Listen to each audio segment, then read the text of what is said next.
Halo semua, perkenalkan kami dari kelompok 7, kelas ekonomi kelembagaan EKI 416 F4.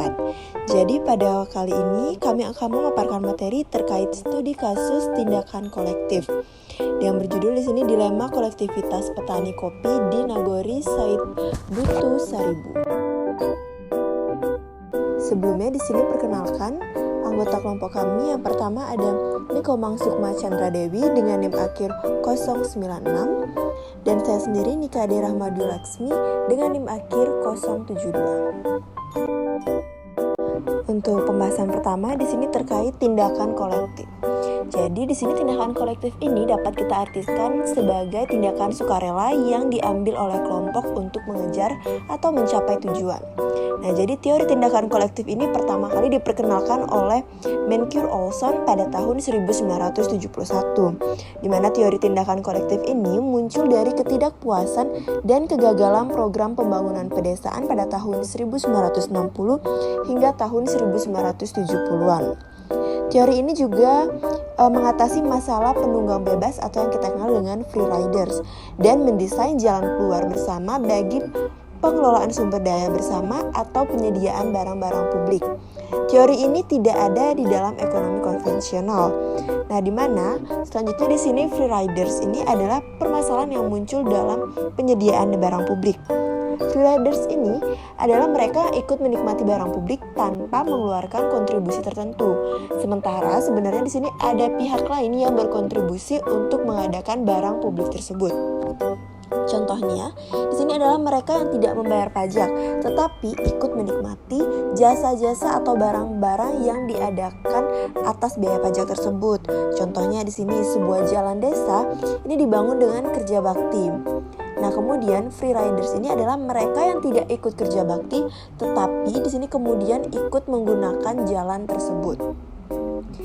Dan dilihat dari perspektif ekonominya, setiap organisasi ini pasti menghadapi masalah terkait dengan free riders ini. Jadi menurut Olson, dua prasyarat untuk efektivitas organisasi yaitu pemberian insentif kepada anggota dan ukuran kelompok atau organisasi ini harus kecil.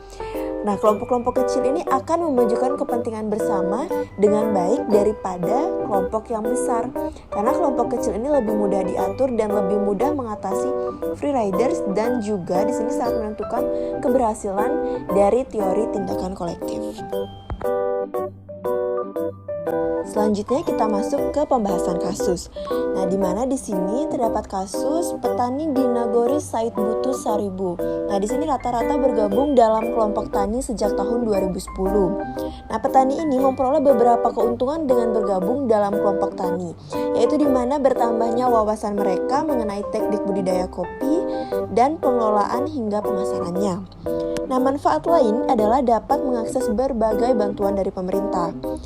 Nah, di sini terjadi dilema kolektivitas muncul karena jumlah anggota kelompok tani yang besar ini berkisar 90 orang ini berdampak pada kohesi sosial individu yang tergabung dalam kelompok ini semakin melemah.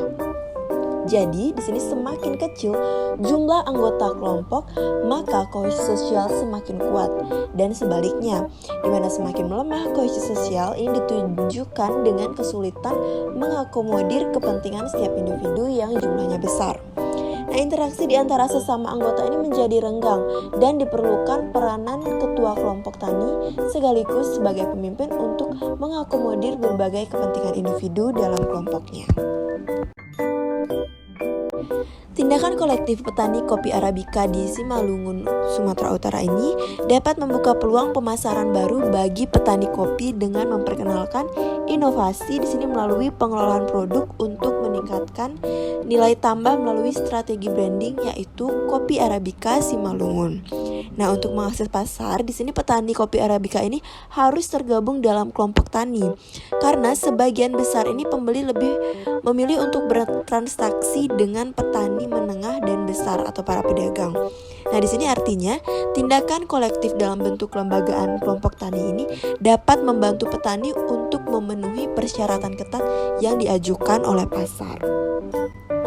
selanjutnya di sini selama ini bantuan dari pemerintah ini berupa pemberian bantuan peralatan pengolahan kopi dan pemberian tanaman lamtoro ini untuk pelindung atau naungan kopi agar di sini produktivitas kebun kopi ini dalam jangka panjang tetap terjaga.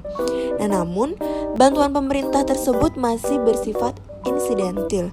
Jadi di sini diperlukan program yang berkelanjutan untuk di sini memotivasi petani guna kelangsungan usahanya ini menuju ke arah yang lebih mandiri secara kelompok.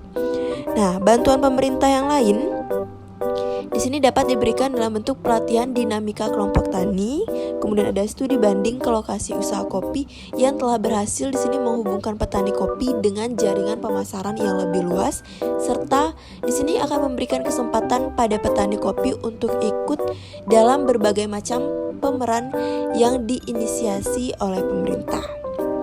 Nah, beberapa jenis pelatihan yang pernah diikuti oleh petani kopi di Nagori Said Butu Saribu ini adalah pelatihan pembibitan kopi Arabica pada tahun 2011 yang dilaksanakan di Simpang Bage, Simalungun, Medan selama 1 hari.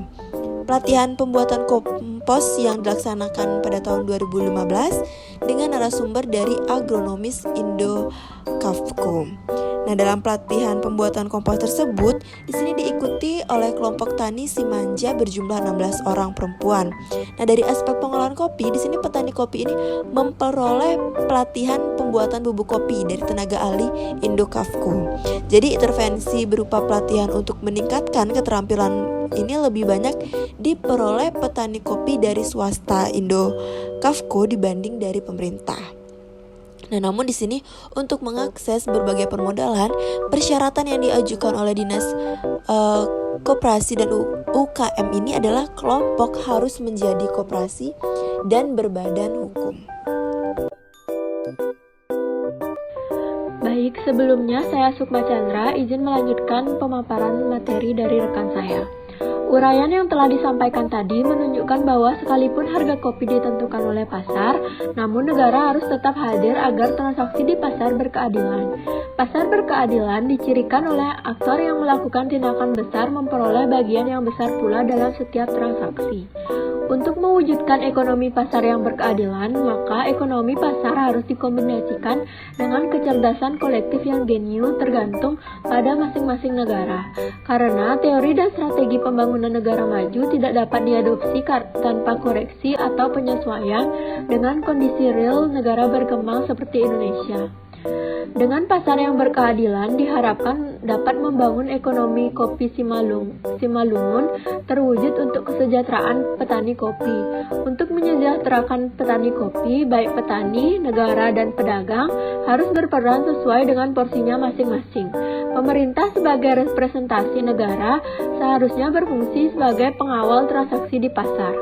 Adapun peran perusahaan yaitu telah memberikan pendampingan secara teknis kepada kelompok tani untuk menghasilkan mutu kopi sesuai tuntutan pasar ekspor. Pendampingan diberikan mulai dari teknik budidaya kopi dengan pendampingan langsung dari para agronomis hingga petani kopi memperoleh sertifikasi. Hingga kini jumlah petani kopi yang telah tersertifikasi sebanyak 500 orang petani. Baik, selanjutnya yaitu analisis kasus. Berdasarkan kasus yang terjadi, diketahui bahwa dalam melakukan tindakan kolektif dan meminimalisir dilema kolektivitas, kelembagaan kelompok tani harus memiliki karakteristik sebagai berikut. Yang pertama yaitu jumlah anggota kelompok tidak terlalu besar karena jumlah anggota yang besar mengakibatkan daya kohesi antar anggota makin melemah. Jumlah anggota kelompok yang kecil juga lebih mudah mengatur anggota kelompok serta lebih mudah mengatasi free rider. Yang kedua, kelompok tani dibentuk berdasarkan kedekatan tempat tinggal atau domisili, sehingga ikatan yang terjalin di antara anggota berbasis ketetanggaan yang kuat. Yang ketiga, ketua kelompok tani juga menjadi pedagang yang membeli kopi hasil olahan anggotanya karena peran rangkap tersebut menjadi cerminan moral ekonomi pedagang untuk mendapatkan keuntungan yang lebih adil. Pedagang melaksanakan berbagai kewajiban moral karena berasal dari entitas yang sama dengan petani kopi Arabica. mereka. Contoh tindakan yang merupakan cerminan moral adalah menjelang Lebaran, pedagang membagikan sirup dan gula pasir kepada petani kopi yang sudah menjadi langganannya. Dan yang terakhir yaitu pemberian insentif yang berkeadilan.